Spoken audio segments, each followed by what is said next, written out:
Friends, thank you for being here today. The American dream is crumbling. What if I told you the loudest alarm isn't coming from Wall Street analysts in bespoke suits, but from the cavernous, concrete floored aisles of a big box retail store? And what if that single store, once a symbol of prosperity, is now the clearest signal that the entire economic engine is seizing up? We're talking about Home Depot, the $400 billion empire built as a monument to American self reliance. For decades, it has long been more than just a hardware supplier. It was a cultural institution, a tangible representation of the belief that with a hammer, a little paint, and sheer willpower, any American could build a better life for themselves. It was the cathedral of the do it yourself ethos that defined a generation. But that cathedral is developing cracks. In recent months, sales have plummeted, and tens of billions of dollars in stock market value have evaporated, sending a shockwave through the economy. This is not a simple market correction. It is a profound signal of a deeper malaise. The executive leadership at Home Depot, the very individuals with their fingers on the pulse of American household spending, are sounding a desperate distress signal. Home Depot's chief executive officer, Ted Decker, has explicitly warned of an economic freefall. His cautionary statements regarding ongoing pressure on large remodeling projects and uncertain macroeconomic conditions are not the sanitized jargon of a quarterly earnings call. They are a stark admission that the American consumer, the engine of the global economy, is stalling. When the nation's largest home improvement retailer admits its customers are abandoning projects, it signals a tremendous slowdown in the broader economy, a sign that the foundation of the American dream is no longer just cracked, but fundamentally broken. To understand the precipice on which we now stand, we must first look back to the recent past, a period of unprecedented paradox that began in 2020. When the world shut down, a strange and frantic energy was redirected inward.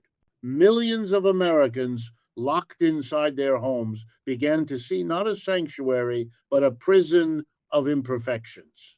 The peeling paint, the loose cabinet hinge, the outdated bathroom, these small flaws became magnified, and home renovation transformed into a national obsession, a psychological remedy for a world consumed by uncertainty. This was not a minor uptick in hobbyist activity. It was a full blown economic boom. In a single year, Americans spent over $500 billion on repairs, renovations, and gardening. This tidal wave of spending lifted all boats in the home improvement sector. Home Depot and its primary competitor, Lowe's, saw their revenues surge by an astonishing 20%, a figure that retailers in any other sector could only dream of. The scenes from that time were surreal. Lines of masked customers wrapped around store buildings, and lumber aisles were picked clean as if by locusts. The home, once just a place to live, had become the entire world. But this frantic boom, celebrated at the time as a sign of economic resilience, was a fever dream. And within it, the first cracks of the coming collapse began to appear, small and unnoticed. The very materials of the dream became prohibitively expensive. The global supply chain, choked by lockdowns and demand, sputtered and seized. Lumber prices, the most basic component of American construction, quadrupled. A single sheet of plywood that cost $15 before the pandemic suddenly commanded a price of $60 or more. Metal, fixtures, and appliances became scarce and costly. How did Americans afford this? They did not pay from their savings. They paid by liquidating the very asset they were trying to improve. The renovation boom was largely financed by a massive expansion of debt. Consumers, flush with temporary stimulus cash and historically low interest rates, were encouraged to take out home equity lines of credit, or HELOCs, effectively turning their houses into ATMs. This decision, sensible to millions at the time, was the foundation of the crisis as consumers leveraged their single greatest asset to fund discretionary upgrades. United States household debt surpassed a staggering $17 trillion. A few loan analysts warned that you cannot build a new dream on the foundation of old debt, but in the euphoria of the boom, their voices were drowned out. You see, that pandemic boom was a house of cards built on an unstable foundation. And the perfect storm that would bring it down didn't arrive as a single event, but as a series of compounding, crushing macroeconomic pressures. First came the insidious creep of inflation, which quickly escalated into a full blown price storm. This was not just the general inflation seen at the gas pump or grocery store, it was a targeted assault on the home improvement sector. Compounding the post pandemic supply chain chaos, a series of new tariffs were levied on essential imported construction goods. Suddenly, kitchen cabinets, bathroom vanities, and even upholstered furniture, the very big ticket items that drive retail profit, were slapped with tariffs as high as 25%. This was not a minor increase to be absorbed by the retailer. It was a cost passed directly to the consumer, turning the dream of a new kitchen into a financial impossibility. Second, and far more devastating, was the interest rate trap. In its quest to combat the very inflation it had helped create, the Federal Reserve began aggressively raising interest rates. This act, intended to cool the economy, effectively pulled the rug out from under the American homeowner. The flexible financing that had funded the boom became a trap. Those variable rate HELOCs taken out when rates were near zero suddenly saw their monthly payments skyrocket. Worse, the cost of new debt became catastrophic.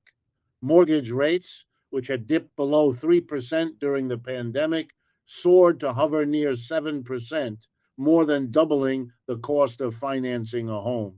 The numbers are stark. Consider a modest $400,000 home. At a 3% interest rate, the monthly principal and interest payment would be approximately $1,349. At a 7% rate, that same mortgage payment jumps to $2,128. This is an increase of nearly $800 every single month, or over $9,600 per year. This single change devastated affordability, grinding the housing market to a halt and locking millions of potential buyers out of the market entirely. Third, this macroeconomic storm collided with a consumer who was already drowning. The $17 trillion household debt figure was not an abstract statistic, it was a daily reality. Consumers were and are using credit not to upgrade their lives, but simply to survive. Data from the Federal Reserve paints a chilling portrait of this precarity. 30% of all Americans do not have $400 in savings to cover a simple emergency, like a car repair or a medical bill. They would be forced to borrow, sell something, or simply not pay. Even more troubling, this metric has remained devastatingly flat since 2022, indicating a complete lack of upward financial mobility for the most vulnerable third of the nation. The consumer buffer is gone. This toxic combination of targeted inflation, high interest rates, and record high personal debt created a pincer movement specifically targeting the American middle class. This demographic, the traditional engine of the economy and the core customer base for Home Depot, found itself squeezed from all sides. The psychological shift was as swift as it was brutal. The national mindset pivoted from growth to defense. The desire for a new patio or a finished basement was replaced by the fear of a job loss. As one consumer succinctly put it, I don't buy paint, I buy food. This sentiment captures the new reality. When the middle class stops spending on dreams and starts spending only on survival, brands like Home Depot are the first casualties. As these pressures mounted, a strange and dysfunctional phenomenon emerged in the housing market, one that defied traditional economic logic.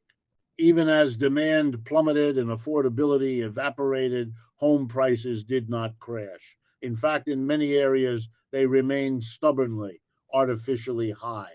And the reason for this, it's what economists are calling the golden handcuff effect. This term describes the paralyzing lock in experienced by millions of existing homeowners who had refinanced or purchased homes during the pandemic, securing once in a lifetime mortgage rates below 3%, some as low as 2.8%. Fast forward to today, with prevailing rates near 7%, and these homeowners are effectively handcuffed to their properties. The math is simple and brutal. Why would any sane person voluntarily give up a sub 3% mortgage only to buy a new home, even a smaller one, at a rate more than double what they currently pay? This logical decision, made by millions of individuals, has created a vicious cycle that has frozen the entire real estate market. Because these homeowners refuse to sell, the housing supply or inventory remains near historic lows. This severe constraint chokes off the market's natural flow. This scarcity of available homes, in turn, keeps prices artificially high even as the pool of qualified buyers shrinks to almost nothing. The market is caught in a state of suspended animation, a dysfunctional equilibrium where nothing moves. The ripple effects of this paralysis are enormous and impact every corner of the economy. First time home buyers, the traditional lifeblood of the market, are completely priced out. They face the impossible trifecta of high prices, low inventory, and crushing interest rates. Second, the entire concept of labor mobility, a cornerstone of American economic dynamism, suffers. When people cannot afford to move, they cannot relocate for better job opportunities. A software engineer in Ohio cannot take a better paying job in Texas. A growing family cannot move to a better school district. The entire economy becomes less efficient as human capital is trapped in place by mortgage rates. And perhaps most relevant to Home Depot's crisis, even those handcuffed homeowners are not renovating. One might assume that a family trapped in their current home would be more likely to invest in upgrades, but they are subject to the same pressures as everyone else. They too are facing the high material costs we just discussed. They too are worried about job security and the uncertain macroeconomic conditions mentioned by Ted Decker. They are hoarding cash, paying down variable rate debt, and shifting, like the rest of the nation, into a defensive posture. They are not upgrading, they are just making it last. And this crisis at Home Depot, it's not an isolated incident. It is the epicenter of a contagion that is spreading across the entire housing and construction sector. And the data provides undeniable proof of the free fall. The empty store effect is no longer an anecdote, it is a statistical reality. The slide began quietly in 2022. Home Depot's astronomical sales growth, once over 20%, slowed to a mere 2% and then flatlined. More telling than sales was the collapse of intent. Google Trends data showed that public searches for terms like home renovation and kitchen remodel fell by over 40% in a single year. The enthusiasm had evaporated. By 2024, the slide had become a fall. In-store transactions dropped by 15% year over year. The company's stock shed over $30 billion in market capitalization. This is the reality of the consumer chill store aisles are increasingly empty, populated by more employees than customers. These are the dead aisles of a retail apocalypse, lit by cold fluorescent lights and reflecting a deep seated consumer retreat. This collapse is not limited to Home Depot. The stock market freefall is sector wide, wiping out investor wealth and confirming a systemic breakdown. The 1 year performance data reads like a casualty list. Home Depot HD is down 21.4%. Lennar Corporation, LAR, one of the nation's largest home builders, is down a catastrophic 35.13%.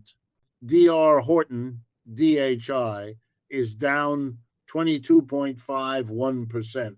Pulte Group, PHM, is down 23.3%. Toll Brothers, Toll, a builder of luxury homes, is down 26.66%. Even Home Depot's rival Lowe's, Low, while faring better, is still down 2.91%. These are not small fluctuations. This is a sector wide collapse. This systemic risk has fundamentally altered the investment landscape.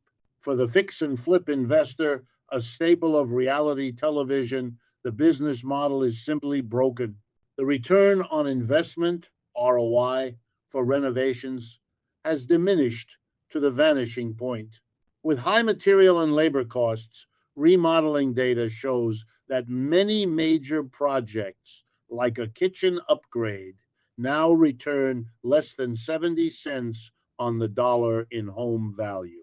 The risk of buying a property, investing in its renovation, and failing to sell it in a frozen market is now too great to bear. For long-term buy and hold investors or landlords, the situation is more complex. While the affordability crisis may increase demand for rental properties, these investors face new dangers. They must stress test their portfolios against the very real possibility of rising vacancies or tenants who can no longer afford to pay rent. For the average homeowner, the calculus is simplest of all. The priority has definitively shifted from discretionary upgrades to essential maintenance. The new kitchen must wait. Fixing the leaky roof before it causes structural damage is the new anxious priority. And we have to be clear, this slowdown isn't just contained within the four walls of a Home Depot, it's a powerful domino effect that is toppling an entire ecosystem piece by painful piece. For every empty dead aisle in a Home Depot, there's a small independent lumber mill in Oregon that just lost its biggest contract. There's a family owned flooring installer in Georgia whose phone has abruptly stopped ringing. There's a local paint manufacturer, a kitchen cabinet workshop, a trucking company, all of whom built their business models on the assumption of perpetual growth, and all of whom are now facing a catastrophic drop in demand. This is the intricate, invisible supply chain of the American dream, and it was running red hot on the fuel of cheap debt. Now, that fuel is gone, and the entire engine is seizing up. We're talking about hundreds of thousands of subcontractors, independent painters, plumbers, and electricians who built their entire livelihoods around the home renovation boom. They are now reporting that customers aren't just postponing projects by a few months, they are canceling binding contracts en masse. This isn't just a corporate correction we're seeing on a stock ticker. This is a Main Street small business crisis, and it's happening right now. This, of course, leads to the next inevitable and most devastating consequence, the human cost. When a company like Home Depot, an employer of nearly 500,000 people, reports a 15% drop in transactions, that isn't an abstract number for an annual report. It is a direct precursor to sharply reduced hours, to system wide hiring freezes, and ultimately to mass layoffs.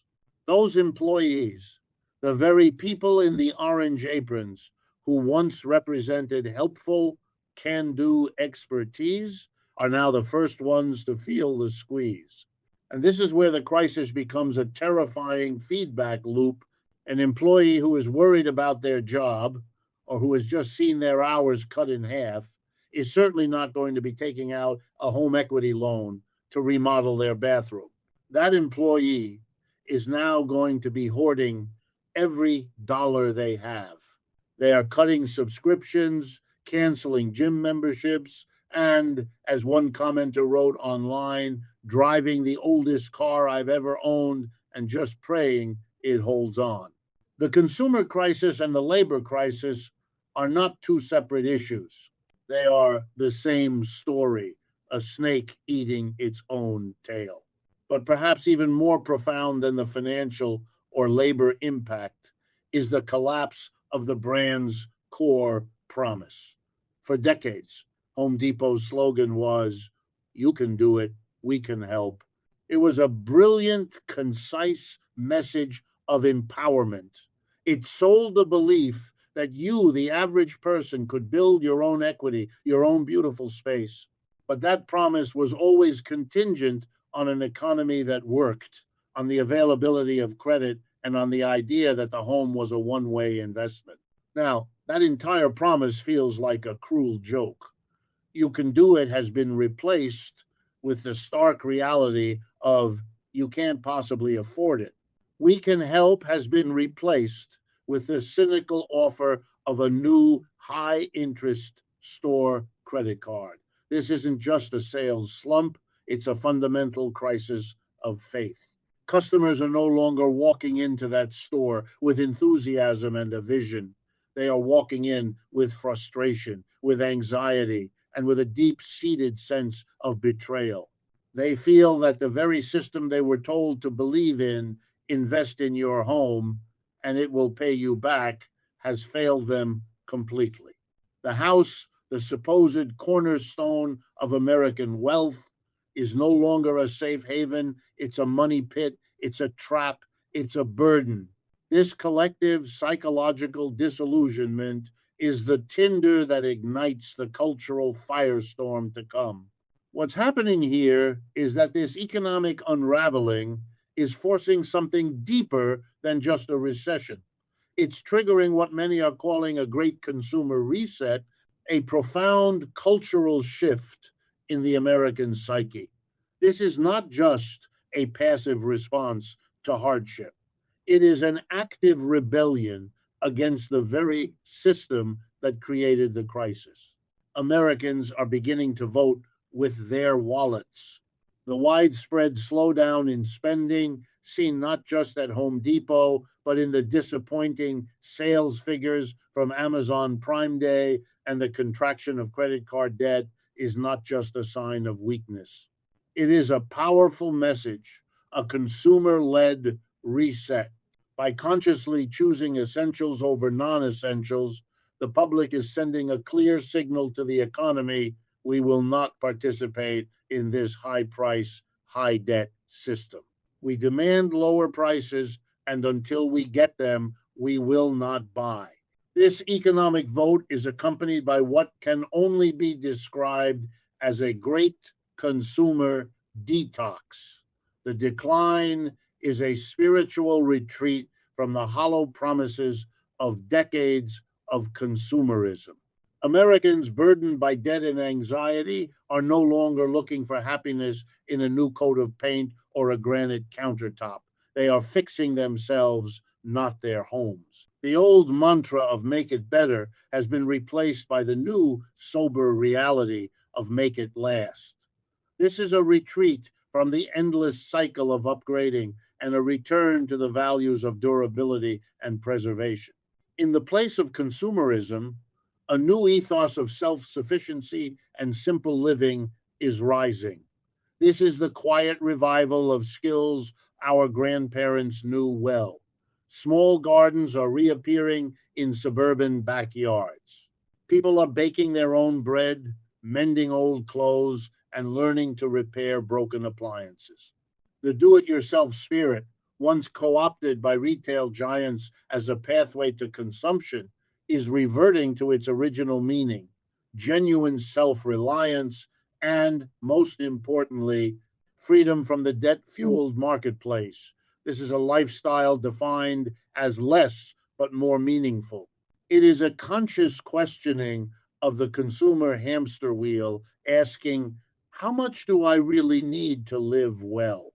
So, in the end, the fall of Home Depot isn't just a business story. It's not just about tariffs or interest rates. It is the story of a collapse of trust. The core of the crisis is a complete breakdown of confidence confidence in the financial future, confidence in the stability of the economy, and confidence in the American dream itself. The home, for decades, the ultimate symbol of security and wealth creation, has inverted. For millions, it is no longer a source of pride, but a source of profound anxiety, a financial trap that suffocates them with debt and worry. In the ashes of this old dream, a new one is being written. The American dream is being redefined, not by marketers or politicians, but by the quiet actions of millions of households. Success is no longer being measured by the size of one's house or the number of cars in the garage. The new American dream is being measured by peace of mind. It is defined by the ability to live without the crushing weight of debt. It is the dream of resilience, of community, and of owning one's time and one's skills rather than just one's things. The collapse of the consumer economy, symbolized by the empty aisles of Home Depot, is not just an end, it is the painful, necessary beginning of a more sober, more sustainable, and more authentic America.